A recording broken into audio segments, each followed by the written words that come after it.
Good morning to all of you. हम इस video में डिस्कस करेंगे about the 44th amendment. 44th amendment में क्या हुआ, 42nd अमेंडमेंट जो हुआ था, जो 42nd अमेंडमेंट हुआ था उसमें बहुत सारे हम लोगों ने डिस्कशन किए थे पॉइंट्स था, जिसमें ऑलमोस्ट 2/3 ऑफ द कॉन्स्टिट्यूशन जो था उसे हटा दिया गया। उस कॉन्स्टिट्यूशन की में बहुत ज़्यादा अमेंडमेंट्स लाए गए।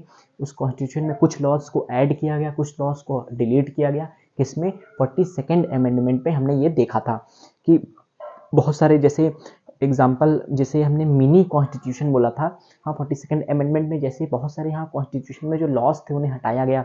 जैसे 31C जो था, जो उन्हीं ने, जो उस समय पार्लियामेंट ने ही बनाया था, उस 31C में बहुत ज़्यादा संशोधन किया गया। और 39B और 39C जो आर्टिकल्स थे उन्हें इंक्लूड किया गया, जो DPSPs थे। DPSP मतलब directive principle of state policy. मतलब हमने देखा कि पिछले ये जो कॉन्स्टिट्यूशन में तो धीरे धीरे बहुत सारे केसेस आए। 42nd अमेंडमेंट तो आया ही, लेकिन बहुत सारे केसेस आए जिसमें टसल चल रही थी। किसमें टसल चल रही थी? गवर्नमेंट, कोर्ट और पीपल्स के बीच में। तो धीरे धीरे धीरे धीरे जब ये टसल हुई तो फिर जब जनता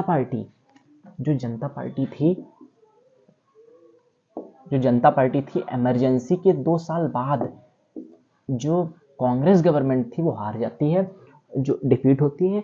हाँ, और फिर जनता पार्टी जो होती है, हाँ, गवर्नमेंट होती है, और 1978 में आती है। और फिर उसने ये जो 44th अमेंडमेंट था ये इंट्रोड्यूस किया था। तो जब उसने देखा कि बहुत ज़्यादा टसल चल रहा है, हाँ, उसमें राइट टू प्रॉपर्टी में प्रॉपर्टीज़ को रिलेटेड लेके बहुत ज़्यादा टसल चल रहा है, तो फिर उन्होंने क्या किया कि remove right to property as fundamental right and made it constitutional right as article 300A। देखिए, उन्होंने फंडामेंटल राइट जो था, ए राइट टू प्रॉपर्टी, जो प्रॉपर्टी से रिलेटेड राइट थे, तो उसे कॉन्स्टिट्यूशनल राइट कर दिया। अब ये क्या होते हैं तो हम देख लेते हैं। कॉन्स्टिट्यूशनल राइट क्या है? हाँ, एक होते हैं लीगल राइट्स, हाँ, एक होते हैं कॉन्स्टिट्यूशनल राइट्स, एक होते हैं फंडामेंटल राइट्स। तो इन राइट्स में फ़र्क क्या है हम देखते हैं। एक होते हैं फंडामेंटल राइट्स, एक होते हैं फंडामेंटल राइट्स जो कि जरूरी होते हैं, जो कि पार्ट किसमें है? Part 3rd of the constitution. Part 3rd of the constitution किसमें है? Part 3rd of the constitution. एक कौन से? DPSPs जो कि पार्ट 4 में है। DPSPs जो पार्ट 4 में पाए जाते हैं। और फिर जिसे हम कहते हैं कॉन्स्टिट्यूशनल राइट्स। कॉन्स्टिट्यूशनल राइट्स मतलब बहुत सारे ऐसे राइट्स जिन्हें फंडामेंटल राइट नहीं बनाया गया है, जो लॉ आते हैं किसमें? कॉन्स्टिट्यूशन में। जो बहुत सारे लॉ आते हैं उन्हें फंडामेंटल राइट तो नहीं बनाया गया, लेकिन वो कॉन्स्टिट्यूशन में आते हैं, ये कहने का मतलब था। तो उसे कॉन्स्टिट्यूशनल राइट बना करके, मतलब जब ऐसा कोई केस आएगा तो उसमें तो जजमेंट दे दिया जाएगा, लेकिन फंडामेंटल राइट के नाम पे कोई केस नहीं कर सकता है। हाँ, कोर्ट के पास कि हाँ, हमारा फंडामेंटल राइट इन्फ्रिंज हो रहा है, हमारी प्रॉपर्टी कोई कैसे ले रहा है। तो उस समय बनाया गया कि 44th अमेंडमेंट के बाद क्या हुआ कि उस समय ये मेजरली माना है कि प्रॉपर्टी से रिलेटेड बहुत सारे जो इश्यूज हैं वो क्रिएट हो रहे हैं। तो जब भी गवर्नमेंट चाहेगी, क्या होगा? जब भी गवर्नमेंट चाहेगी, उसे अच्छा लगेगा, हाँ, कि वो एरिया, हाँ, यहाँ पे डेवलपमेंट है वो किया जा सकता है, तो गवर्नमेंट उसे चाहे तो ले सकती है, लेकिन उसके लिए कंजप्शन जो होगा वो दे देगी।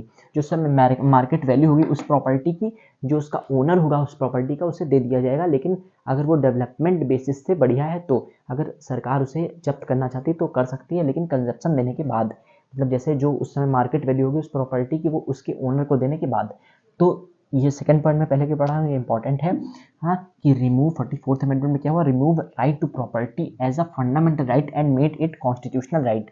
अब कौन सा कॉन्स्टिट्यूशनल राइट? तो article 300A, article 300A of the Indian constitution. फिर almost half of the constitution restored after 42nd amendment. After 42nd amendment,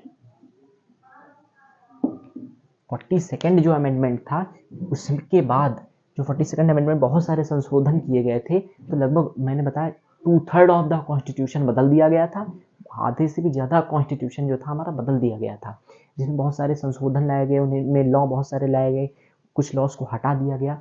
तो फिर क्या हुआ? रिस्टोर्ड किया गया 44th अमेंडमेंट में। Almost half of the constitution restored after 42nd amendment. इस जो 44th अमेंडमेंट हुआ था तो इसमें जो पहले लॉ थे वो उन्हें रिस्टोर किया गया। Thank you, have a nice day, please take a screenshot.